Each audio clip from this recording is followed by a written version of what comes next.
Hello, West Lafayette listeners here on Purdue's campus, anybody listening on WCCR Purdue. We are live here on the TuneIn app. My name is Matthew Geely, and welcome to Next Point Wins, hour-long sports radio show where we will dive into everything you need to know in the week of sports, leading into what's going to be one of the top, I would say this month, as far as top months in sports.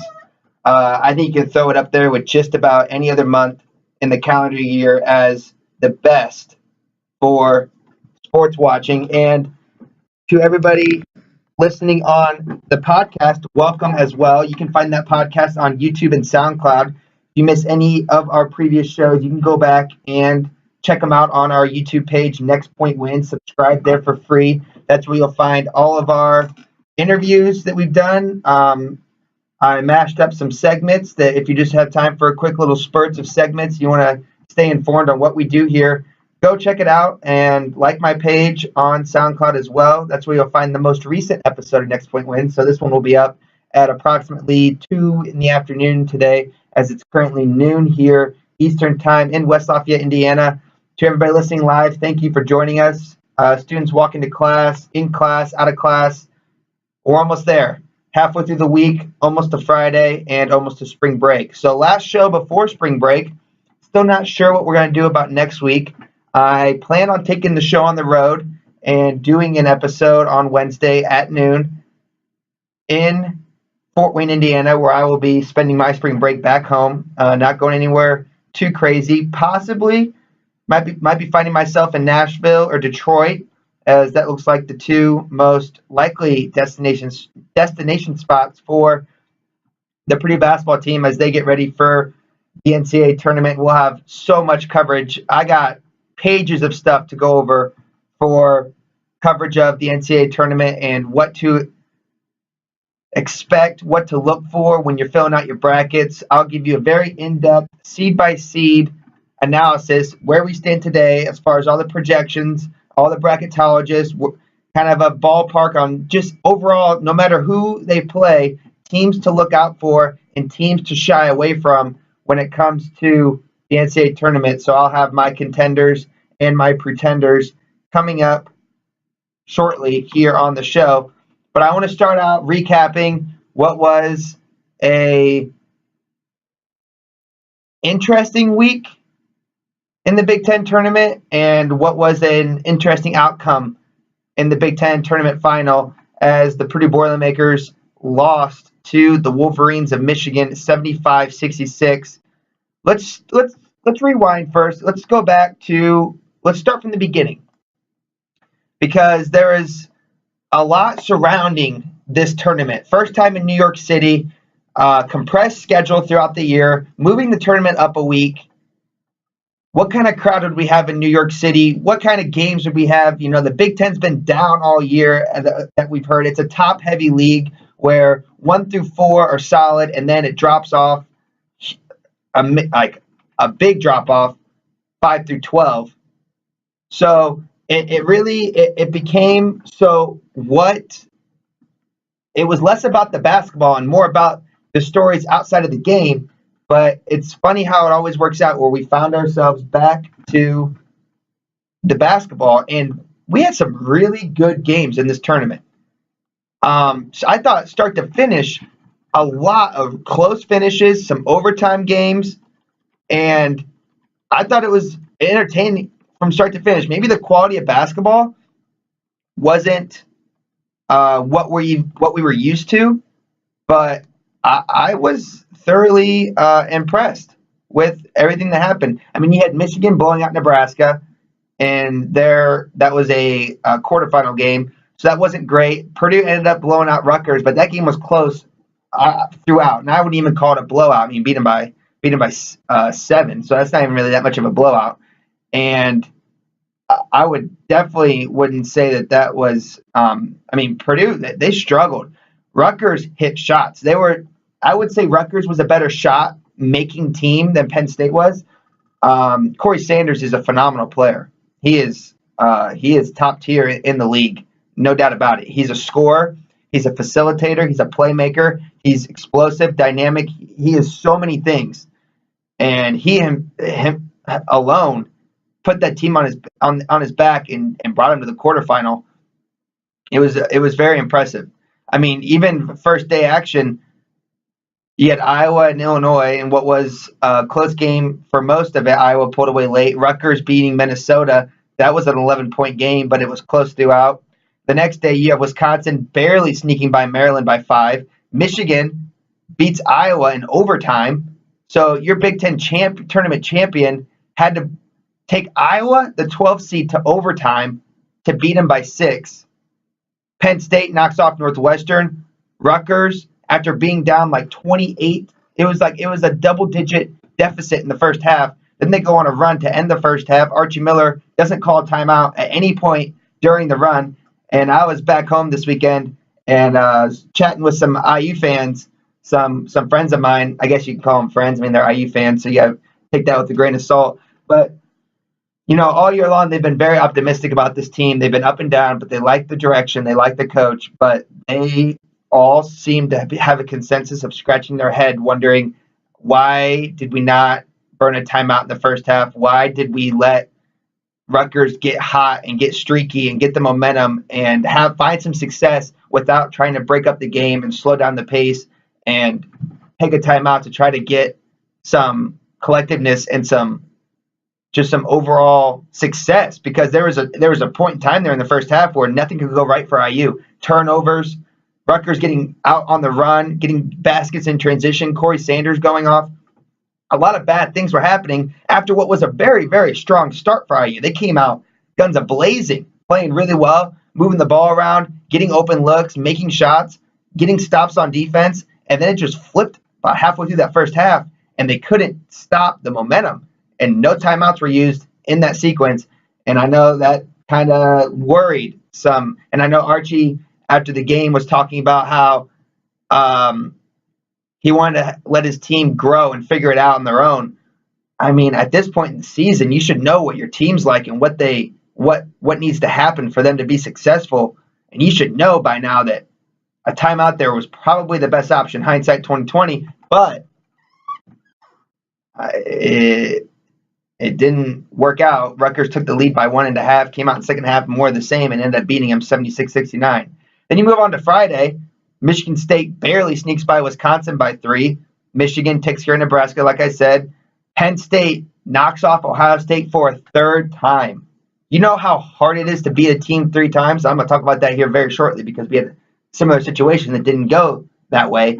It is so hard to beat somebody 3 times. Penn State just matches up well against Ohio State, and they have confidence and success against Ohio State, and it showed in that game. And talked to a couple Ohio State fans before the game, loyal listener Bob and Cromwell, and he was just saying, I didn't feel the confidence in his voice. He was a little worried, and it's probably the same type of lack of confidence I was having when I saw Michigan on that schedule in the championship game. It's hard to beat somebody 3 times, but it's also like they got your number and they match up well against you, and you have trouble finding success against the style of play Penn State plays, and it hurt Ohio State again. And, that Ohio State's a good team. We'll talk about Ohio State more in depth later when I go through the bracket, but Ohio State's an interesting team because, first off, their coach did a phenomenal job. He deserved to be Big Ten Coach of the Year. He took a team that was,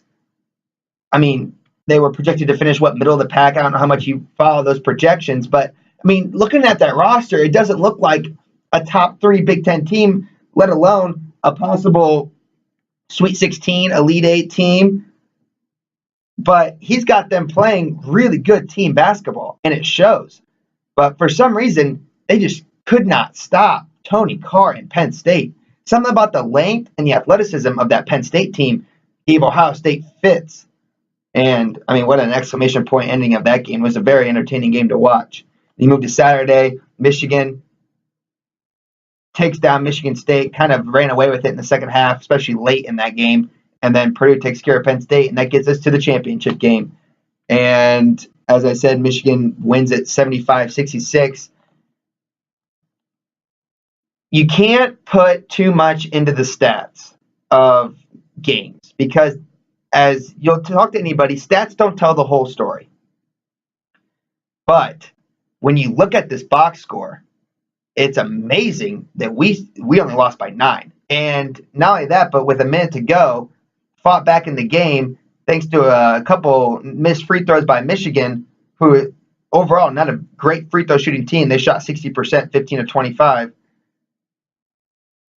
Gave us a couple opportunities, and for a second there, we almost made a run back into it. Now, it didn't end up working out that way, but you look at the box score, Isaac Haas had a fantastic game. 9 of 12 from the field. That's efficient. 23 points, 8 rebounds. He had a great tournament all along. 5 for 5 from the free throw line. Fantastic.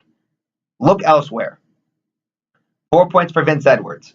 2 of 6 from the field, 0 of 2 from 3. 5 rebounds, 2 assists, 2 turnovers, 4 points. Not great, to say the least. Carson Edwards was having a ridiculously successful tournament. He made He made the all-tournament team. He was dynamic from start to finish. He had a little hiccup in the championship game. 4 of 16 from the field, 2 of 7 from 3, 12 points. 8 rebounds, 12 points, 2 assists, 2 turnovers. Not great. Not great by Carson standards. There's a lot of guys out there that will take 12 points and 8 rebounds. There's a lot of guys. But you need him to do more. And he's shown that he can do more. He had a tough day. Dakota Mathias, in the second half, what seemed like he hit a couple big shots to will us back into it, he was unable to get over the hump. Like a lot of people, most of these players, aside from Isaac Haas, nobody else could really get over the hump. And I'll throw No-Gel in there with Haas. No-Gel had a fantastic game. If I can get 4 of 4 from the field, 6 rebounds, 11 points out of No-Gel, I'll sign up for that. We'll be so successful in this tournament if I get those numbers out of No-Gel. That is fantastic. That's quality minutes. And that doesn't even tell the story of him on the defensive end, which he has shown he's been above and beyond the call on the defensive end. He shut down Tony Carr, and he had a very, very, very successful game in the championship game. So No-Gel and Isaac played really good basketball. Everybody else looked tired. And that's not an excuse because, well, first off, we played one less game than Michigan. So let's start there. You can't use that as an excuse, but it's just what it was. It's not right. And you got to find a way to win when that's the case. But it's true. We were missing short on a lot of shots. We just looked tired. We looked slow. We looked old. Now, that being said, you had to find other ways to win. And when you're not shooting the ball well, 23% from 3, 45% from the field, 70% from the line. When you're not shooting well, you also have to good teams find a way to win. And we've done that multiple times throughout the year where we didn't shoot the ball well, but we found a way to grind out a win at Maryland, against Illinois. Even at Michigan, we shot pretty well at Michigan. I'm going to take that back. But we didn't shoot well in that championship game. We didn't play well, and it showed. And Coach Painter said at halftime he was glad to be down 5 because they missed shots. They could have ran us out of the gym from the get-go, but they missed some open threes in the first half. That gave us a chance. I mean, they only shot 34% from 3, 8 of 23. We were 23%, 4 of 17. They shot 50% from the field, which is pretty strong. Difference in the game was that Teskey kid, the center. 21 minutes, 14 points, 6 of 9 from the field. That's incredible. That's a career day for the guy. Not only that, but you know what's crazy is, and maybe I'm missing something here. I don't watch enough Michigan basketball to really understand this. Why is Duncan Robinson coming off the bench? Dude played 32 minutes. Did he just play that much because Livers got hurt? I don't know that answer. I don't really know, but like Rockman plays 33 minutes, Simpson 34, Matthews 33, Wagner 17 because he was in foul trouble, but Robinson had 32 minutes off the bench, 6 points. But that Teskey kid, you get 14 points out of that guy, and then you get 17 from Wagner because he just plays well against Purdue. And that pick and roll we just couldn't figure out. And it happens. It's hard to beat a team 3 times. That's why I thought Ohio State had no problem against Penn State. It is so hard to beat somebody 3 times, especially a coach as good as John Beilein. He is a top-tier coach, underrated in many aspects. His team, tournament time, comes ready to play, and they improve so much throughout the year. We are very fortunate that we got Michigan at Michigan as early in the season as we did, when they were still trying to figure out their point guard situation and they were struggling shooting. Because that Michigan team would have been very tough to play later in the year. As we saw at home when we shut the lights out in the second half, probably the best offensive performance I've seen 2 teams have in that second half at Mackey, and we barely squeak out the win. Whereas you pick any other team in the conference, if we shoot like that, we probably beat them by 20. But Michigan was that good and was also playing that well that it was such a close game. It's hard to beat somebody 3 times. And I think that people realize that. I think that people realize that we still have a whole 3-4 weeks of basketball ahead of us. A lot of basketball left to play. And this is not going to be the last bullet in the gun of this program. This team has an incredibly high ceiling, incredibly high. So does Michigan. These are 2 teams that have a very high ceiling. Michigan is on fire, probably the hottest team in the country. Michigan and Wichita State are on fire. They're the 2 hottest teams in the country. It's not even close. We ran into a buzzsaw. We didn't play well. We didn't get the effort that we normally see out of our guys. And you know what? We get a week to regroup. And I know that's part of the storyline is what is Purdue going to do in the week off? What's Michigan State going to do with their time off? Look at it this way, everybody. What was our ceiling? I'm thinking out loud here. What was our ceiling in the Big Ten tournament? Obviously, it's win the tournament. And then you're fighting for a number 1 seed, probably a low 1 or a very high 2. That was the ceiling. That was the best case scenario. You win the Big Ten tournament, you get a high 2 or a low 1 seed. Okay? What was the basement? What was the floor of this Big Ten tournament? I would have to imagine it would have been losing against Rutgers. Because now you're sitting at a 3 seed, maybe a high 4, a low 3 or a high 4 if you get bounced in the first round, in my opinion. Probably closer to a low 3. But I would not have been surprised if we got a high 4 from that. What's middle ground? Losing to Penn State. Probably puts you at a 3, a low 3, a middle of the road 3, with still flirting with possibly getting a 4 or still flirting with possibly getting a 2. Not great, but it would have been okay. What's second best option was losing in the championship game. We could have been Michigan State, everybody. You know how this tournament affects Michigan State? Well, I'll tell you. CBS Sports' Jerry Palm, bracketologist, he's got Michigan State as a 2 seed right now. They were a 1. They dropped an entire seed line because of that loss against Michigan. And it's not even that bad of a loss. Michigan, I mean, that's not a bad loss, but they still drop because they lose in the semis.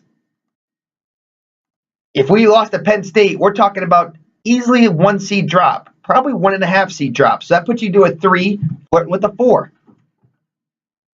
That would have been brutal. Aside from winning the tournament, best case scenario was finishing second. That's basic logic. And what happens? Well, you get cemented into that 2 spot where everybody and their mother has us projected as a 2 seed and a middle of the road 2 seed, where we're going to find ourselves either in Nashville or Detroit. My guess. You either go west, which is straight. Don't give me. I shouldn't really get started on this because I'll rant forever. But how they decide the regions and the sites for each region makes no sense to me. Like Midwest Detroit, that's fine. West Nashville, is Nashville really that far west? San Diego, yeah. Wichita, sure. South Pittsburgh, Dallas, Boise, Charlotte. East Pittsburgh, San Diego, Wichita, Charlotte. See, it doesn't make sense to me. I truly don't understand how this works. I'm not trying to be funny. I really don't get how they decide the sites. Maybe we'll figure that out next week after it's all said and done. Working on a couple guests maybe for the show. Don't want to give anything away yet before it's finalized, or else it's an open promise I can't deliver on. But I'm working on some things here to get some on-air personality to kind of give us an inside look on how they decide this bracket and how seeds are figured out. But that's where we sit right now. Solid 2. If you told me, we keep everything in perspective here, everybody. And I'll give you credit, because after this loss against Michigan, I helped run the social media account for Purdue Instagram during game days when we are at home. And earlier in the year I did some work for the Twitter page as well, and I've regularly find myself helping out with that kind of stuff. And so I see all the comments. I see all your comments. I see everything. And to be honest, a lot of times after we lose games, you have to just shut it off, or you have to like delete it, because it blows up your phone and you start reading it and you get depressed, because anybody can say anything behind a keyboard. We all know that. And you just get a certain level of confidence about yourself when you are just typing. So a lot of times you have to find yourself just shutting it off completely. Well, I will say that there was some good perspective after this loss to Michigan. I saw less craziness and more calculated, smart comments where people understand that this team has a high ceiling, and that loss to Michigan does not define this team. So you're locked into 2. And like I said, you put it into perspective. Think back to the beginning of the year. We were projected, I think, 24th in the top 25 with 3 Big Ten teams above us, with a team with no identity because you lose your star player to the draft, Caleb Swanigan. So you have a team with no identity. You know you got pieces as your senior core. You know you have a rising star in Carson Edwards, which some of us, Brett Douglas, me, a couple other people to be named, called very early on that Carson Edwards was going to be a rising, budding star, which he is. He is a star. We'll get to that a little bit more later. But you didn't know what this team was. And if you would have told me at the beginning of the year that we would be second in the conference, second in the tournament, and a number 2 seed, I would have signed up for that in a heartbeat.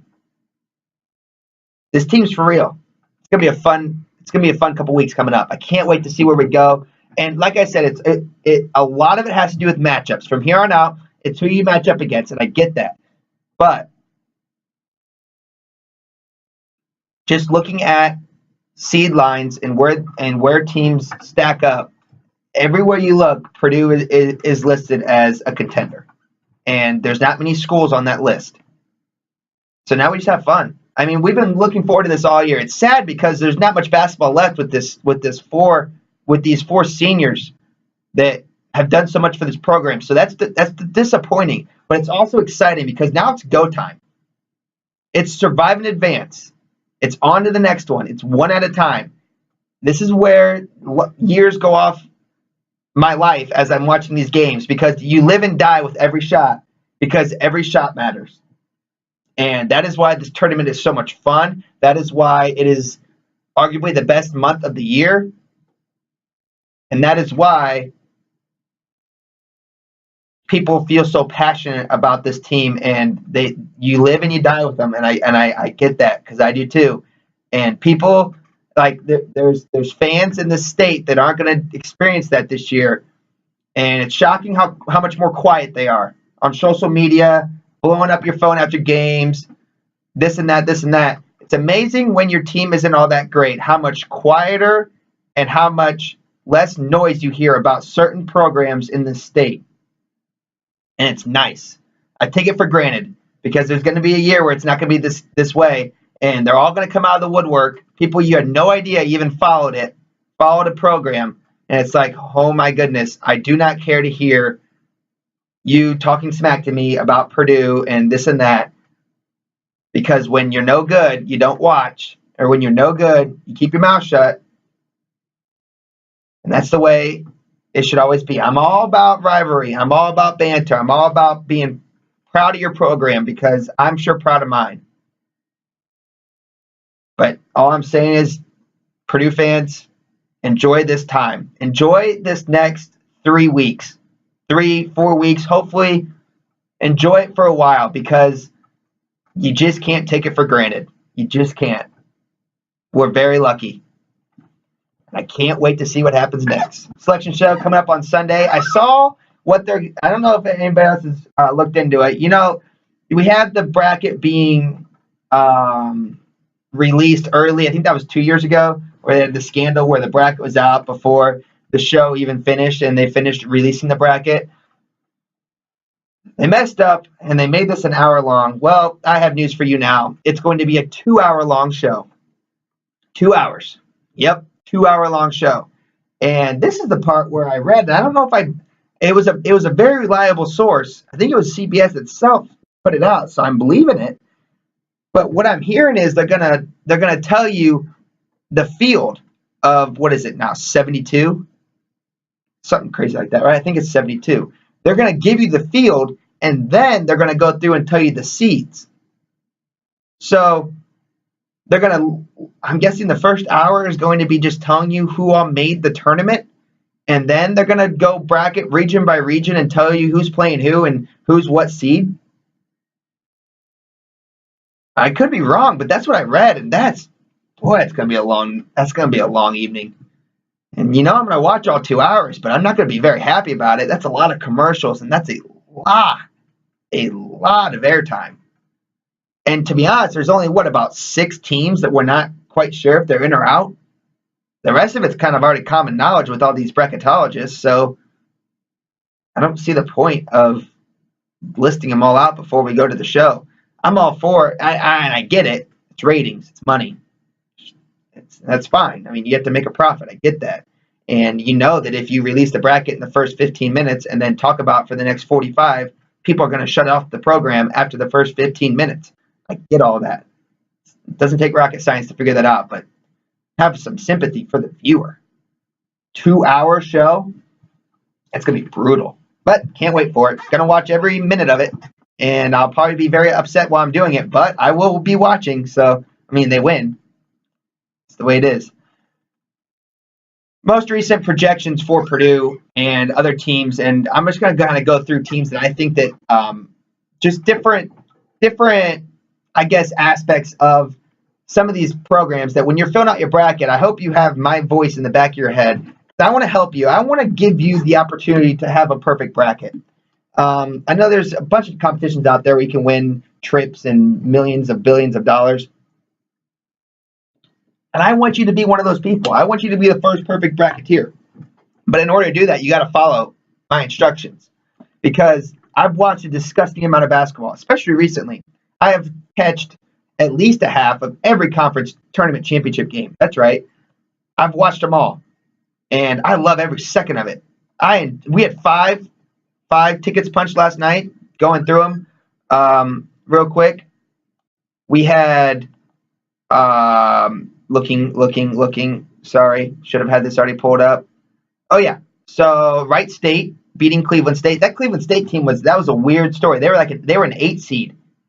Knocked off back-to-back top teams to get on a roll and get to the finals. Well, Wright State put them in their place. That was a blowout game. Wright State moving on. Punched their ticket. Also, Charleston came back to beat Northeastern in overtime. That was also a crazy game. Northeastern was up 5 with 30 seconds left, shooting free throws.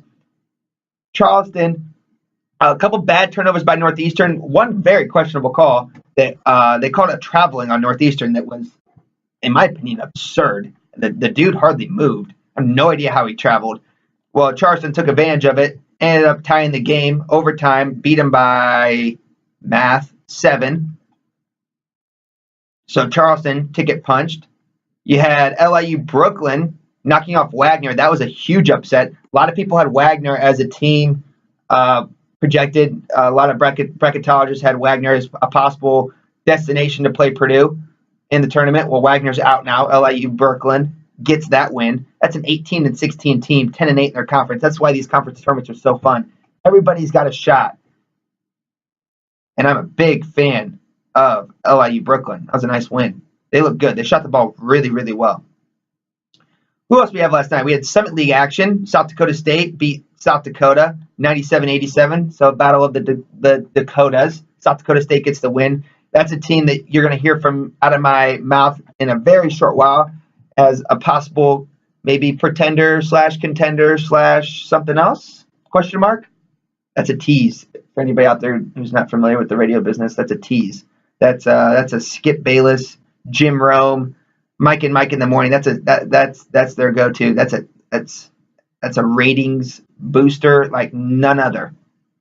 Keeps you around. Keeps you wanting to see what I'm going to say next. I feel like there was more. Oh yeah, Gonzaga. Gonzaga won last night. So that was a possible bid stealer. BYU. They would have won that. Bid stealing, for anybody who's not familiar with that terminology, I know you hear it all the time. Basically, it's a bid steal would be like if a team who's not projected to win their conference tournament upsets a team that is supposed to win the conference tournament, and the team that loses is still going to get into the field. So, like, for instance, Gonzaga, whether they win or lose, whether they won or lost last night, wouldn't have mattered. They were going to get in the game. Get in the game. They were going to get in the tournament. No matter if they won the game or lost the game, they were going to get in the tournament. So, if they win their conference tournament, that's only one team from that conference going through. Now, if they would have lost, now BYU automatically goes, and now Gonzaga goes too because they're firmly in the field. Well, now you're taking two bids from a conference that would have only had one, and because of that, it's a bid steal. One of those teams on the bubble, one of the last four in, first four out, whatever, is now going to get kicked out because Gonzaga is better than them. Bid steal. You learned something. Quadrant one is another terminology that we seem to be going for this year. You know, it's always something. In football, it was set the edge. Everybody wanted to set the edge and talk about setting the edge. Now in college basketball, it's quadrant one, quadrant two, quadrant three. We also could just call them good wins or bad losses. But that's the thing. So quadrant one, I think, is like you're in the top whatever percentile of teams and you beat them.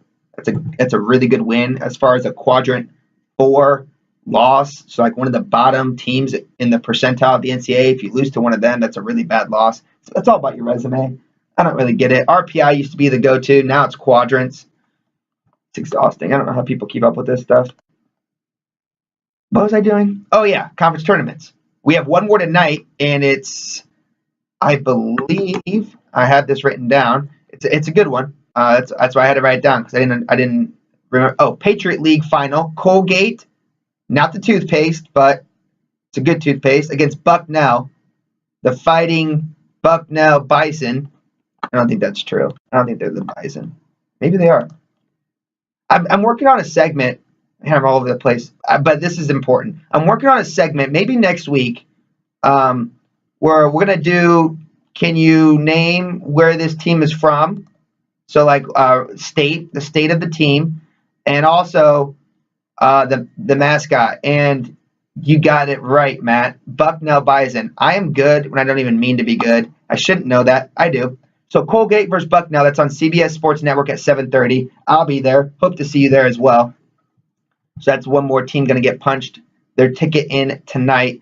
All the big boy tournaments are also starting to get going. You have Big 12 action today. You have ACC, Big East.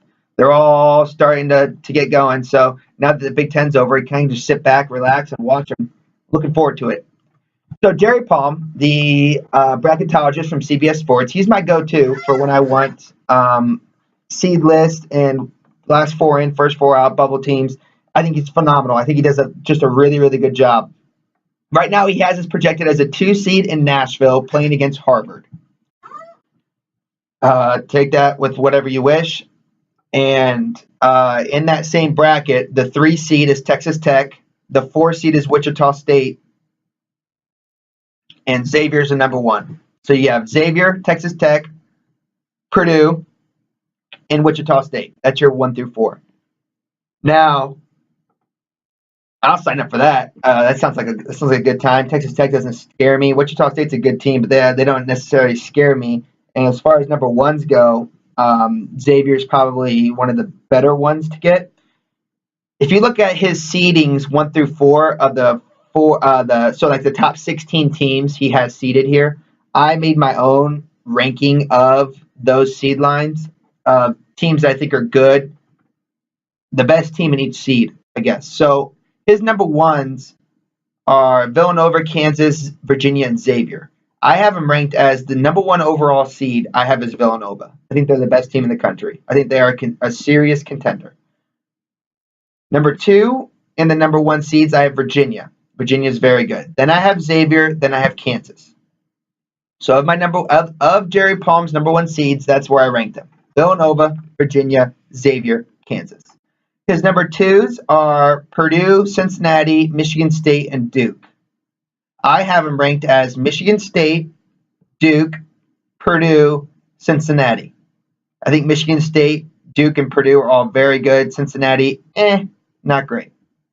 3 seed. His 3 seeds are Texas Tech, Auburn, Tennessee, and North Carolina. Personally, I feel like we have a huge drop-off when we get down to the 3 seeds.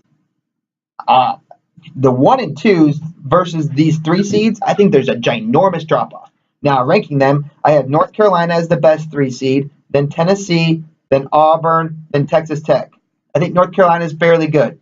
Tennessee, Auburn, Texas Tech, we'll get to them later.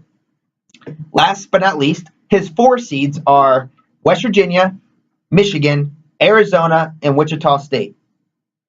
How do I rank them? Arizona, Michigan, Wichita State, and West Virginia is the 4. I think Arizona's great. I think Michigan's good. Wichita State, okay. West Virginia, There's where I'm at. Now, if you want to go conference by conference, he's got 4 Big Ten teams in. Not a lot. No doubt about that. Not a lot of Big Ten teams. Penn State, Nebraska, are they going to get in? Everywhere you look, I hear no. I see no. No. They both need 1 more win.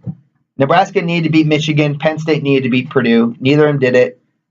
Both of them are looking on the outside, trying to get in. Do I think they're both tournament caliber teams? 100%. Especially Nebraska.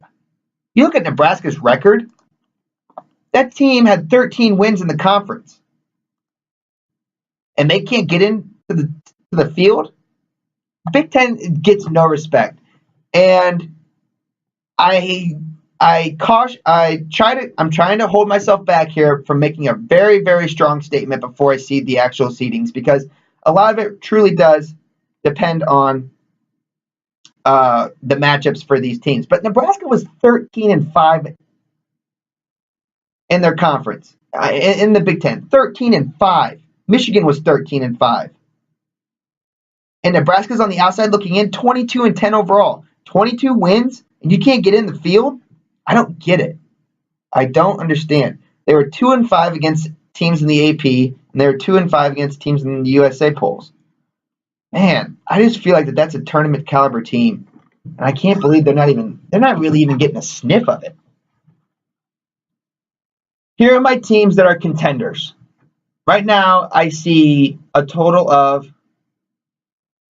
7 teams that realistically, in my opinion, have a shot to win the NCAA title. I think everybody else in the field is on the outside looking in with a long shot to get to the Final Four to begin with, or to win it all.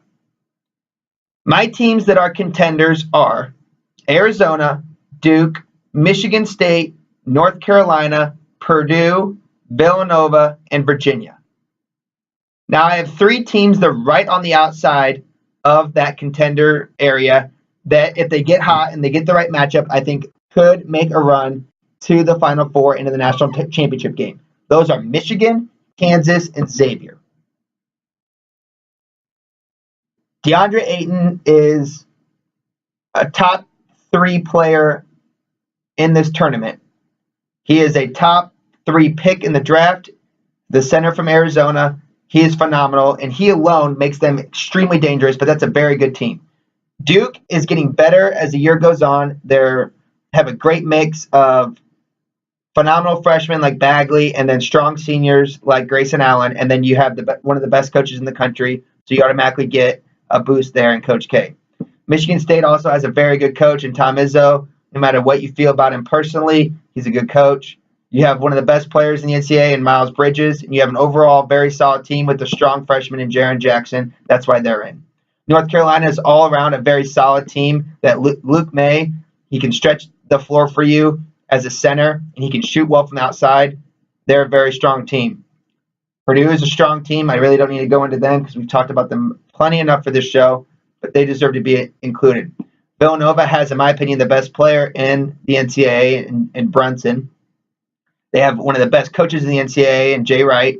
And overall, they play very, very good team-style basketball, and they are by far and away my front runner to win it all.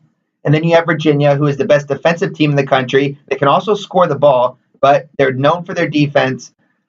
They are on the bottom end of this contender list, in my opinion, because they're going to run into a team, and it happens every year. They run into a team that scores the basketball well, finds out what works against Virginia, and then Virginia is unable to score enough points to stay with them.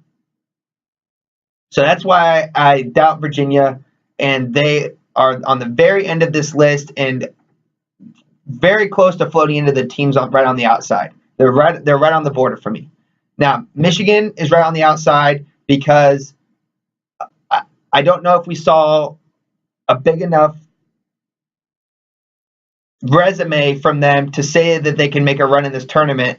And they're the hottest team, as I said earlier in the show, and they're one of the hottest teams. But if they get the wrong matchup, they could go home early. Same with Kansas. They live and die by shooting. If they don't shoot the ball well, they struggle. Problem with Xavier, they don't play very good defense. They have a lot of holes in their defense, and they give up a lot of layups. And a good team who can score the basketball and play defense on the other end of the floor is going to give Xavier fits. So that's why those three teams are right on the outside. Now, changing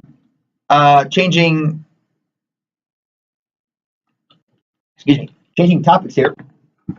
Here are some teams that are going to lose these are teams that are more likely to lose and bust your bracket early. So I'm looking at teams that are going to be favored in their matchups early on in the tournament that I think are going to, if you pick them, you're going to bust your own bracket. So these are teams that you need to be very careful, depending on their matchup and their seed line. You have to be very careful before you pick them. Cincinnati is one. I don't think Cincinnati is a very good basketball program, especially to be considered a 2 seed.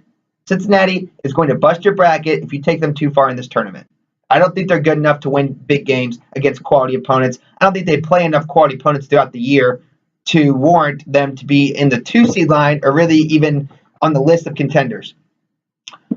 I don't trust Auburn either, especially to be considered around a 3 or 2 seed. I don't think they're that good. I don't think they score the basketball well enough. I don't think they play good enough team ball. And I don't think that they play enough good opponents throughout the year. If you pick Auburn to go too far in this tournament, you're going to get your bracket busted and you're not going to win the $1 million. Texas Tech. I don't trust Texas Tech. I don't trust the Big 12 to begin with. And this is where I said earlier, I'm trying to hold myself back from making a statement because it's a statement that I made last year and I was correct on, and I'm willing to double down and do it again this year. But I really want to wait and see what the matchups looks like. That way I'm not just over here just talking to talk. So next week, I'm going to give you a prediction about it's conference related. It's Big 10 and Big 12 conference related prediction after I see the matchups and I finalize my decision. But I'm already fairly certain that it's going to be it's going to happen. So next week I will give you a prediction about the Big 12 and the Big 10 that you're going to want to tune in to see. And that right there, ladies and gentlemen, is probably the greatest tease I've ever had. I just won the quarter hour. The ratings are off the charts, and I'm looking forward to next week already. I don't trust Clemson. I don't trust Rhode Island. I don't trust Florida. 3 teams. They all seem very similar to me. They're all going to be around like a 5 to 8 seed line. Be careful with those 3 teams. They're not very good. And last but not least, I don't trust Ohio State. And the reason I don't trust Ohio State is I don't know if their style of basketball translates well to this tournament against a lot of different teams because there's a lot of teams like Penn State. And this is why I'm scared about Purdue too, and Michigan State, to be honest, because the Big Ten doesn't always translate well to these other conferences, because if you get a team that's really good on the defensive end, you have to be able to score the ball. And I'm afraid that Ohio State does not have enough offensive weapons to score the ball against good defensive teams. Good, long, lengthy teams who score the basketball and play well on defense, like a Penn State. And that is why I am very concerned about Ohio State. And if you pick Ohio State to go too far in your bracket, it will be busted. Last bit of information about the NCAA tournament, and then we'll move on for the last 10 minutes of the show. But I want to give you teams that could win early and bust your bracket if you don't pick them. So we just went over teams that I think are contenders and pretenders. Now I want to talk about teams that aren't favored to win their matchups, most likely because of where they're projected to be on their seed lines. But they're teams, without even knowing who they're playing, I can tell you are very good basketball teams who are going to give somebody a tough game that's going to be a better seed than them. First, Marquette. If Marquette gets in the tournament, watch out. We saw them play back. That was a nice win for Purdue back when we beat them at Marquette earlier in the year. That team can shoot the basketball. They have a couple guards that light it up from three. And they're a team to watch out for because they can score a lot fast. They could be within 6 of you, and next thing you know, they're up 4. They run and gun, they let it fly, and if they're hitting, they're scary good. They get in this tournament, watch out, they could knock somebody off. Team that just won last night that I think is very good after watching them play, and maybe it's just too recent that I'm jumping on the bandwagon, but South Dakota State looked very good last night. I know they played South Dakota, I get that. But just the makeup of the team, when you look for teams to knock off top opponents and to bust brackets, you look for teams that have the makeup of a strong team. You got to have somebody who can protect the rim, because all these big schools, when they play these small conference teams, they try to get to the lane and use their power and strength to beat you. South Dakota is strong. They have a couple guys on the inside that can protect the rim. They're very, very good at playing defense, and they're very good at getting out in transition after getting rebounds. 2 things that you got to have if you're going to knock off a top team. And South Dakota State truly does have it. Not only that, but they can shoot the basketball. They score a lot. I mean, they had 97 points last night, 50 in the second half. That's ridiculous. They shot the ball extremely well, and they do consistently. 80% from the line. They make their free throws. They were 21 of 26 last night. 50% from 3. That's good enough. You got King and Flatten, each with a block. Those are your 2 rim protectors. And you got a forward in Mike Dahm at 6'9", 250, averaging 23 points a game, 10 rebounds. He averages a double-double. South Dakota State's good, the Jackrabbits. Look for them to knock off somebody or give somebody a really, really strong game in round 1. They're going to get a 2 or 3 seed, in my opinion. And if you're a 2 or 3 seed, that's a team you want to try to avoid. Next up, St. Bonaventure. Now, that's saying that they get into the tournament. It's not decided yet as they're currently playing their conference tournament. And I'm looking to see if they have a game today, because if so, I really think you should tune in and watch them. I think they're very, very good. I saw them play a game last week. Their last game of the regular season just happened to flip over to CBS Sports, and St. Bonaventure was on. Nope, they do not play today. That's unfortunate. That's going to make this very hard to look up the roster before I move on. But anyways, very good team. The Bonnies, as they're known. Biggest one to date was knocking off Rhode Island, 77-74, and that's why I say if they make the tournament, because they do have to beat Rhode Island to get there. This is the Atlantic 10 Conference we're talking about, by the way. Coming in at... Long pause, not good for radio. Sorry, looking for some stats. Website, boom, got it. All right, just looking at this roster, looking at the makeup of this team, you got a 6'10" guy, and oh wow, I should not have even tried to do that, but now I've committed. So here we go. Amidi Ikpeze. Ikpeze. Boy, that is rough. I don't know how to say that. But anyways, averages 4 points a game, 2 rebounds, 2 assists. Not bad. Big fan. Senior guards. Huge when you look for these small school teams. A lot of foreign athletes on this team, so I'm not going to, I don't feel good about butchering names, and that's not fair. But you got 3 senior guards on this team. That's phenomenal. That's a good sign.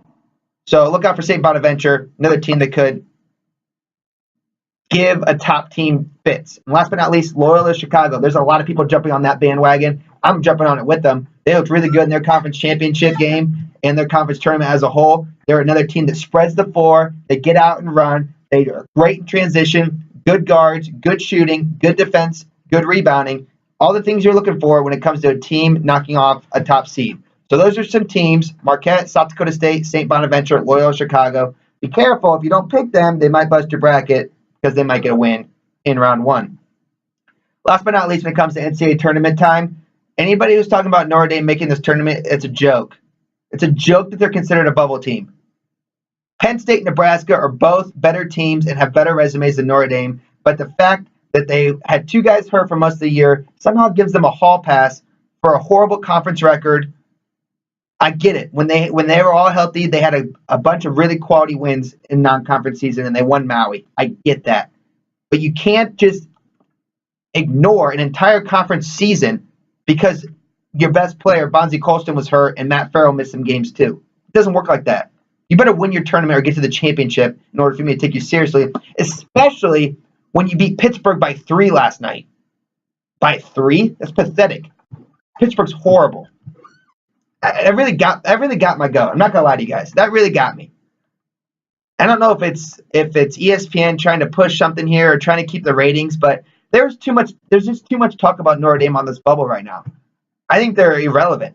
I don't see any way they get in this tournament. And if they do, there's a team out there that should be looking sideways like, something doesn't seem right here because we have a better resume and we're a better team than them. And I completely agree. Prove me wrong, Notre Dame. Make a run in your tournament. But beating Pittsburgh by 3 and not closing out that game yesterday, not a good start. I'll be surprised if you get through Virginia Tech or North Carolina. Because in my opinion, you must beat them both to even have a prayer of getting in this tournament. You definitely got to beat Virginia Tech tonight, and you really should strongly consider beating North Carolina tomorrow. Okay, moving on. That was 54 minutes of NCAA basketball. And I wish we could just spend the last 6 minutes, but there's a couple quick stories I want to get to before we sign off here. Next week, taking the show on the road, we'll have more in-depth coverage now that after I've seen the bracket, trying to get some guests on the show to kind of help me dissect it. We'll have a lot of fun next week. Listen to me on the beach, listen to me while you're traveling, listen to me while you're on a plane, ride home afterwards, whatever you need to do, make it happen. If you're just joining us, this is Next Point Wins. We're just finishing up here on the show. My name is Matthew Geely.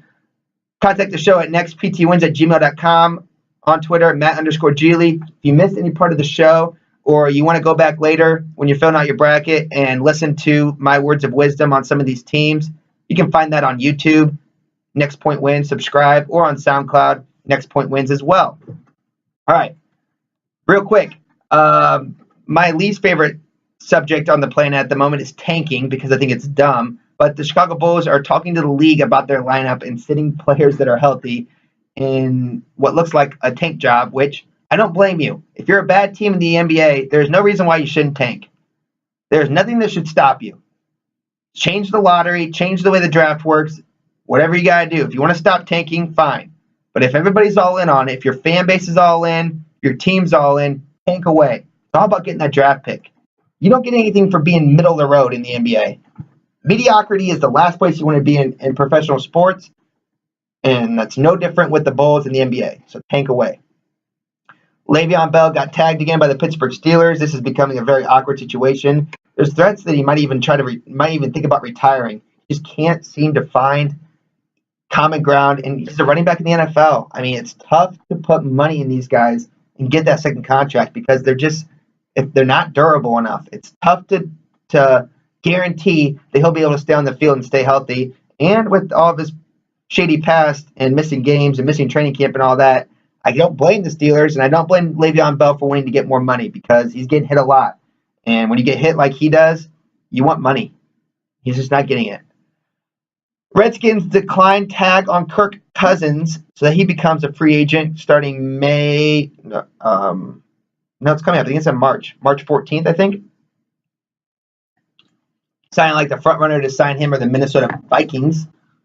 So that'll be another top quarterback heading to the NFC North if that happens, which I'm not too thrilled about as a Bears fan. But I do think that's a very likely landing spot for him. He's going to get paid. Speaking of guys getting paid, Le'Veon Bell, who's a much better player, one of the top players in the NFL, can't get a contract. But Kirk Cousins, who really has done nothing in his career as far as in the playoffs or, just overall. He's an above-average quarterback, don't get me wrong, but he hasn't really proven himself yet. He's going to get paid. Le'Veon Bell can't even get a contract. Just shows you how the NFL works, man. Quarterbacks get it. Running backs don't. You can find running backs. It's hard to find a good quarterback. Here's one that jumped out at me today, and I put up a poll question on Twitter, Matt_Geely. If you're listening on the podcast, it'll be up all day, so go vote after the show. I'll pull up the results right now. But Kobe Bryant said in an interview that he felt better about winning an Oscar than he did his NBA championships. I don't know why, but that really jumped out at me as really strange. So I put up on Twitter, would you rather win an Oscar or an NBA championship? 80% say NBA championship, and I agree. To be honest, Kobe, it sounds a little selfish of you. You want the Oscar all to yourself, but you don't like the team title? No, that's mean-spirited. He didn't say anything like that. Really shouldn't bring that up. But truly, I was shocked. There's no doubt about it. I'd rather be an NBA champion over winning an Oscar. Does anybody even watch those movies that win those awards? I can't even watch the Oscars because I don't watch any of those movies. Given I'm kind of stuck in like 2005 and below of movies. Really been on a binge of watching old movies because I just never got to see them. They're all great. Love it. Not mad about the situation. But I don't watch any of these new movies, especially the genre of movies that win these awards. Like I like comedies and fun movies.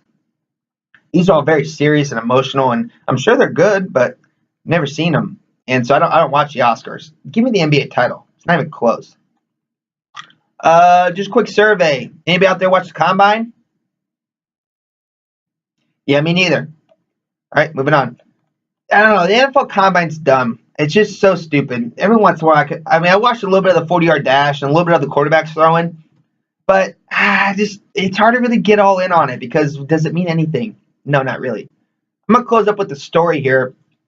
Saw this morning, and I think it's worth mentioning, and something that I recommend everybody goes and looks into. Christian McCaffrey, running back of the Panthers, saved somebody's life over the weekend. He was hiking in Colorado, Castle Rock, Colorado, and he saw the 72-year-old man fall about 20 feet onto a rock. And the gentleman was with his son, 13-year-old grandson. Just a scary situation. So he falls 20 feet, and Christian McCaffrey's hiking with some friends and family, runs over, calls 911, and his friend, Michael Mann, Christian McCaffrey's friend, started performing chest compressions on the 72-year-old individual by the name of, I'm going to get his name right here, Dan Smoker Sr. They did chest compressions after he stopped breathing, brought him back to life. And then McCaffrey said it felt like an hour before the paramedics got there. But really, if you look at when he said he looked at the call log, it was only about 11 minutes, but it felt like an eternity.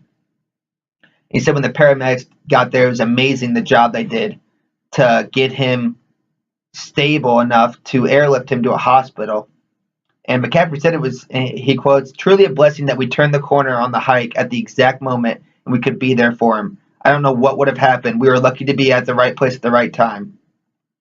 Smoker Sr. broke his neck, femur, pelvis, and he suffered internal bleeding, but he is stable.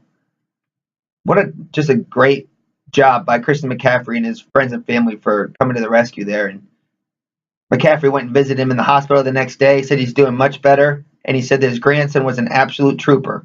He said, McCaffrey said, I was traumatized and I had no relation to the guy. Can't believe what his grandson was going through. He was really tough in the situation. Good job, Christian McCaffrey. Just earned me a lot of respect from me. That's a good story. Don't be afraid to help people out. True people, they come to action in times of turmoil. That's exactly what Christian McCaffrey did there. All right, close up shop here. Thank you for listening to Next Point Wins. We'll be on next week, taking the show on the road to Fort Wayne, Indiana. We'll have Bracketology 101. We'll call it Matitology. Yeah, all right. We'll dive into every matchup, every game. I'll give you my predictions. I'll help you fill out that bracket as the first 4 games get underway and the best time of the year happens. Get your doctor's notes ready. Get your colonoscopies scheduled. Get your vasectomies ready. Start getting work done early. Take some time off. Enjoy this tournament. It's so much fun. Can't wait to see it. Enjoy the rest of these enjoy the rest of these conference tournaments and enjoy the rest of your week. Have fun on spring break, students. Have some fun. Soak up some sun. Do some partying. Be safe. This has been Next Point Wins.